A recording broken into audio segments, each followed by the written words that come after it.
नमस्कार साथियों, Edu basic step में आप सभी का स्वागत है। पिछले वीडियो में मैंने आपको कक्षा संख्या के बारे में जानकारी दी थी।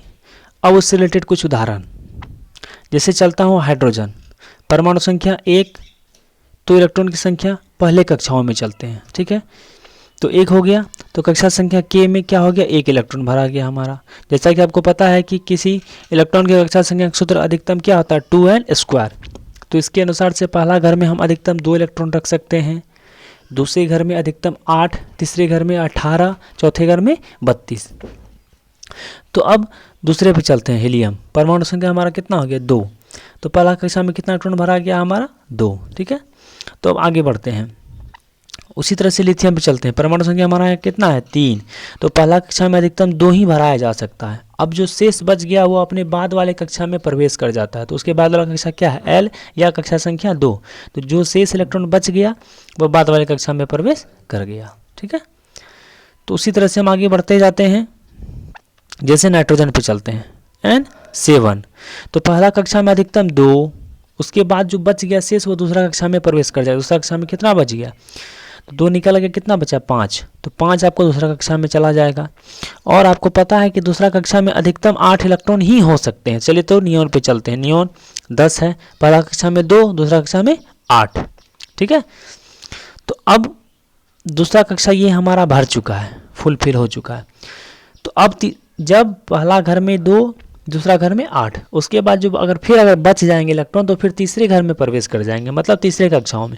जैसे हम सोडियम पे चलते हैं, पहला घर में 2, मतलब पहला कक्षा में 2, दूसरा कक्षा में 8। तो 8 2 10, एक बच गया, एक जो बच गया वो तीसरे घर में प्रवेश कर गया, मतलब ये आपको M घर में प्रवेश कर गया, या कक्षा संख्या 3 में आपको प्रवेश कर गया। ठीक है, तो फिर उसी तरह से हम आगे बढ़ते जाते हैं। क्लोरीन 17, पहला घर में 2, दूसरा में 8, तीसरा में 7। ठीक है, तो इसी तरह से हमारा कंटिन्यूस चलते रह चला जाता है। अब यहाँ एक बात ध्यान देने वाली बात है कि जिस भी कक्षाओं का घर पूर्ण रूप से भरा होता है तो वह अक्रिय गैस होता है। अर्थात कोई भी इलेक्ट्रॉन अपना अष्टक पूरा करना चाहता है, चाहे वो इलेक्ट्रॉन लेकर हो या देकर। अगर किसी भी कक्षाओं में इलेक्ट्रॉन पूर्ण रूप से भरे हुए हैं तो वो अक्रिय होते हैं। ठीक है, या उत्कृष्ट गैसों की श्रेणी में आते हैं। तो उससे रिलेटेड चर्चा हम लोग आगे करेंगे। ठीक है, तो अब हम आगे चलते हैं कि कुछ तत्वों का इलेक्ट्रॉनिक विन्यास। अब इलेक्ट्रॉनिक विन्यास कैसे बनाते हैं, सेम एज जो हम लोग कक्षा संख्या में इंडिकेट किए अलग अलग, अब इलेक्ट्रॉनिक विन्यास भी उसी तरह से हम बना देते हैं। ध्यान देंगे, ये कक्षा 9वीं और 10वीं के लिए आवश्यक है। जैसे कार्बन, परमाणु संख्या कितना होता है, 6। तो पहला घर में हम 2 रखेंगे, उसके बाद कितना बच गया, 4। दूसरा घर में क्या हो गया, 4। देखिए कार्बन हो गया कितना, 2 4। नाइट्रोजन 7 होता है, तो पहला घर में 2, जो शेष बच गया दूसरा घर में कितना डाल दिए, 5। उसी तरह से आगे चलते हैं। एल्युमिनियम, एल्युमिनियम का परमाणु संख्या 13, तो पहला घर में 2, दूसरा घर में अधिकतम कितना होगा, 8। तो 2 कोमा फिर क्या हो गया, 8। फिर बच गया इलेक्ट्रॉन 8 2 10, फिर 3 बच गया, तो 3 क्या हो गया, तीसरे कक्षाओं में चला जाएगा। उसी तरह सल्फर जैसे चलते हैं, 2 8 6। आर्गन पे चलते हैं, आर्गन 18, पहला घर में 2, दूसरा घर में 8, तीसरा घर में फिर क्या हो गया, 8 2 10, कितना बच गया, 8, क्या हो गया, 18। इसी तरह से हमारा जो है चलते रहता है, और ये हमारा इलेक्ट्रॉनिक विन्यास हुआ। आप कम से कम सर्वप्रथम 1 से लेकर 20 तक इलेक्ट्रॉनिक विन्यास बनाएंगे। ठीक है, कक्षा 9वीं और 10वीं के लिए आवश्यक है। ठीक है, तो आप समझ गए होंगे कि पहला कक्षा में अधिकतम 2, दूसरा कक्षा में 8, और फिर जो शेष बच जाएगा फिर उसके तीसरे कक्षा में, मतलब अधिकतम 18 तक हम डाल सकते हैं। अब चलते हैं उत्कृष्ट या अक्रिय गैस का इलेक्ट्रॉनिक विन्यास। तो सबसे पहले हम जान लेते हैं कि कौन सा उत्कृष्ट या अक्रिय गैस है। देखते हैं, helium, neon, argon, krypton, xenon, ये सभी हमारा उत्कृष्ट या अक्रिय गैस होते हैं। ठीक है, इसके बाहरी कक्षा में 8 होंगे इलेक्ट्रॉन, देख सकते हैं आप, हीलियम को छोड़कर, क्योंकि ये डुएट नेचर को दिखाता है। ये किस नेचर को दिखाता है, डुएट नेचर को। ठीक है, उसके अलावे जो आपको बच जाएंगे, ठीक है, उसके अलावे आपको जो बच जाएंगे तो सभी 8 इलेक्ट्रॉन होंगे, देख सकते हैं आप यहाँ पे सभी 8 ही हैं, है ना। तो इसका ध्यान रखना है हमें हमेशा कि ये सभी क्या है, उत्कृष्ट गैस की श्रेणी में आते हैं, अक्रिय गैस की श्रेणी में। हीलियम, इसके इलेक्ट्रॉन का जो भरने का जो कक्षा संख्या होगा वह सिर्फ क्या होगा, 2 ही होगा, क्योंकि पहला घर में अधिकतम 2 इलेक्ट्रॉन ही भर सकते हैं। देखिए 2 इलेक्ट्रॉन भरा हुआ है। अब उसके बाद चलते हैं 2 8, फिर उसके बाद चलते हैं 2 8 8। हम लोग देखते हैं यहाँ पे पहला घर में 2, दूसरा घर में 8।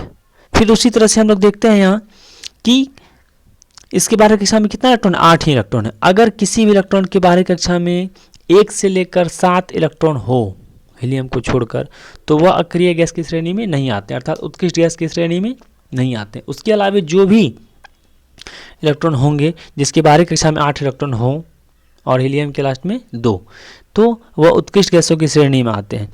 और ये जो हैं अभिक्रिया में भाग नहीं लेते हैं, क्योंकि इसका अष्टक पूर्ण है, इसका घर पूर्ण रूप से भरा हुआ है, इसे ना ही इलेक्ट्रॉन लेना है और ना ही इलेक्ट्रॉन देना है, इसलिए ये अभिक्रिया में भाग नहीं लेते हैं। मैं आपको बता दूं कि अक्रिय गैस जो है यह ना ही इलेक्ट्रॉन ले सकते हैं और ना ही दे सकते हैं, क्योंकि इसका अष्टक पूर्ण रूप से भरा हुआ होता है, इसलिए जो है यह अभिक्रिया में भाग नहीं लेता है। ठीक है, तो चलिए अब हम लोग चलते हैं संयोजी इलेक्ट्रॉन पर। ठीक है,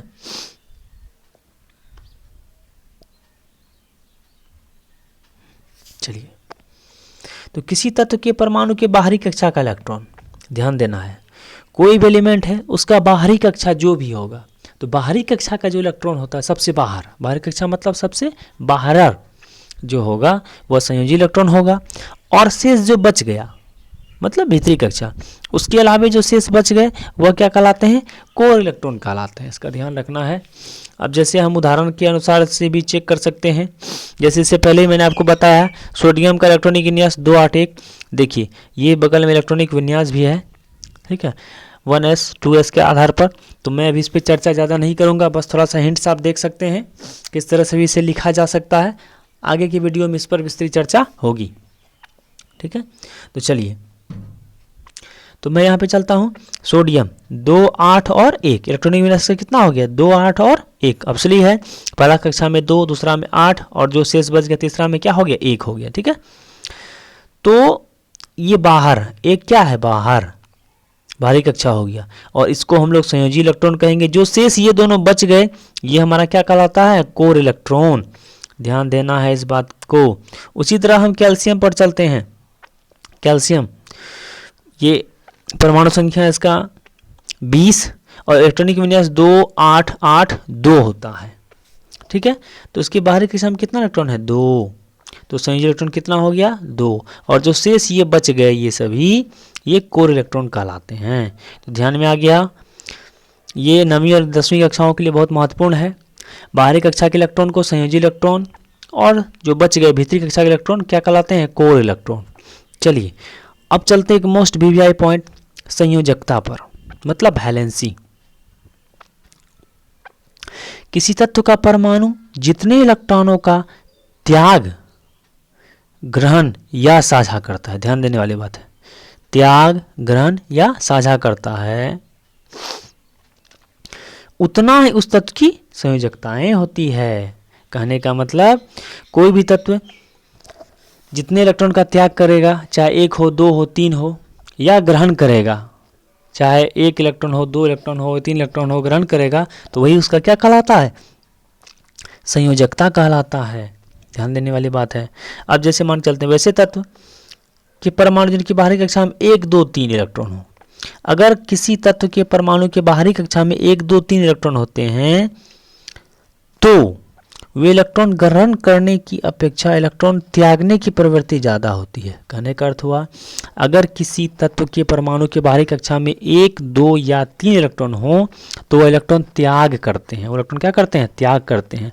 और सामान्य तौर पर इसे धातु भी कहा जाता है, कुछ उदाहरणों को छोड़कर। तो हम सभी जानते भी हैं कि धातुएं क्या करते हैं, इलेक्ट्रॉन का त्याग करती है। तो जिस तत्व के बाहरी कक्षा में 1 2 3 होते हैं वे धातु होते हैं, इसका ध्यान रखना है, कुछ उदाहरणों को छोड़कर, जैसे हाइड्रोजन बाहरी कक्षा में 1 है, फिर भी वह अधातु की श्रेणी में आते हैं। और जिस तत्व के बाहरी कक्षा में 5, 6 और 7 इलेक्ट्रॉन होते हैं वे अधातु होते हैं और वे इलेक्ट्रॉन ग्रहण करते हैं। और इलेक्ट्रॉन क्या करते हैं? ग्रहण करते हैं। तो हम लोग यहाँ पे चलते हैं पहले। तो मैंने अभी देखा, हम सभी ने देखा कि बाहरी कक्षा में यदि 1, 2, 3 इलेक्ट्रॉन हो तो वो इलेक्ट्रॉन क्या करते हैं? त्याग करते हैं। जैसे उदाहरण के तौर पर सोडियम को लेते हैं, 2, 8, 1, बाहर में कितना है इसका? 1 इलेक्ट्रॉन है, तो वह 1 इलेक्ट्रॉन त्याग करेगा। वह इलेक्ट्रॉन त्याग करके क्या करता है? अक्रिय गैस की श्रेणी में सम्मिलित होना चाहता है। कोई भी तत्व के परमाणु हैं वो ये चाहते हैं कि हमारे बाहरी कक्षा में जो भी इलेक्ट्रॉन हो, चाहे हमें लेना पड़े या देना पड़े, तो हम अपना घर कंप्लीट करें, अपना अष्टक पूर्ण करें। सभी एलिमेंट ये कोशिश करते हैं, इसलिए 1, 2, 3 वाले इलेक्ट्रॉन त्यागने की प्रवृत्ति रखते हैं और 5, 6, 7 ग्रहण करने वाले। तो चलते हैं। सोडियम 2, 8, 1, बाहर में क्या है? 1। तो मैंने आपको बताया 1, 2, 3 जो रहेगा इलेक्ट्रॉन क्या करेगा? त्याग करेगा। तो कितना है? 1। तो कितना त्याग किया? 1 इलेक्ट्रॉन। इसलिए 1 इलेक्ट्रॉन त्याग किया, कितना बच गया? यहाँ पे 2, 8 बच गया हमारा क्या? 2, 8। और यहाँ लिखने का तरीका ऐसा है Na+। ठीक है, तो नियॉन जैसा इलेक्ट्रॉनिक विन्यास हो गया, अक्रिय गैस जैसा। उसी तरह से फिर हम आगे बढ़ते हैं मैग्नीशियम पर। Mg इलेक्ट्रॉनिक विन्यास कितना होता है हमारा? 2, 8, 2। तो बाहर में कितना है? 2। तो ये 2 इलेक्ट्रॉन त्याग करेगा तो क्या हो गया? Mg++ या Mg2+ भी इसे लिखा जाता है, Mg2+ भी लिखा जाता है या Mg++ भी लिखा जा सकता है। तो इसलिए कह सकते हैं कि मैग्नीशियम की संयोजकता कितनी हो गई? 2। और सोडियम की संयोजकता कितनी हो गई? 1। तो जो एलिमेंट के परमाणु जितने इलेक्ट्रॉन का त्याग करते हैं वही उसकी संयोजकता होती है। ठीक है, तो चलिए, तो हम इस पे ध्यान देते हैं, इसका टू द पॉइंट। तो हम कह सकते हैं, अतः वैसे तत्व जिनके बाहरी कक्षा में 1 से लेकर 4, ध्यान देना, 1 से लेकर 4 इलेक्ट्रॉन होते हैं, उनकी संयोजकताएं निम्न रूप से ज्ञात की जाती है। संयोजकता बराबर बाहरी कक्षा का इलेक्ट्रॉन। कहने का मतलब, अगर बाहर में 1 इलेक्ट्रॉन है, ठीक है, तो उसका संयोजकता भी 1। बाहर में 2 इलेक्ट्रॉन है तो संयोजकता भी 2। बाहर में 3 इलेक्ट्रॉन है तो संयोजकता भी 3। बाहर में 4 इलेक्ट्रॉन है तो संयोजकता भी कितना हो गया? 4। और वे सभी क्या होते हैं? इलेक्ट्रॉन को त्याग करते हैं। अब आगे चलते हैं। वैसे तत्व जिनके बाहरी कक्षा में 5, 6 या 7 इलेक्ट्रॉन हो, मैंने आपको पहले ही बताया है, 5, 6 या 7 इलेक्ट्रॉन हो तो उनकी संयोजकताएं निम्नांकित रूप में प्राप्त की जाती है।